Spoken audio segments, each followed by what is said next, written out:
manood ng YouTube na walang ads, no? So, ayan. So, napaka-hassle kasi kapag may ads, no, hindi tayo makapanood ng maayos. So, ayan guys, yan yung tuturo ko sa inyo ngayon. Kaya panoorin nyo to ng buo yung ating video ngayon. At huwag na rin kalimutan i-subscribe at i-like ang ating YouTube channel guys. So ngayon, punta tayo sa ating Play Store, no? Tapos, search lang natin. So, i-search natin Brave. Ito guys. Yan, so, kapag na-install nyo na to, so, i-open nyo na lang siya, no? Sa akin kasi, na-install ko na siya, kaya open na natin. So, ayan. Open natin. So, ayan. So, nandito na tayo, no? So, ano lang natin, search lang natin.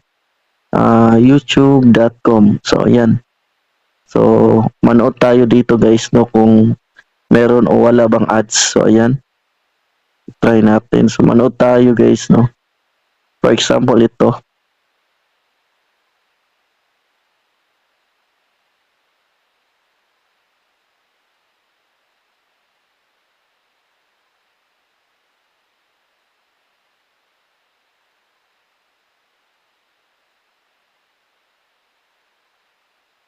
So, ayan guys. So, nag-play naman siya guys, no? At walang ads, no? So, hanap tayo ng iba dito guys.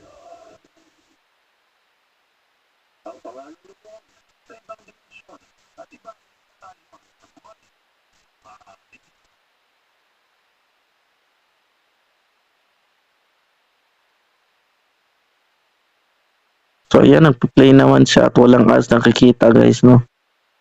So, ayan. So, ayan guys. So, goods naman siya guys, no?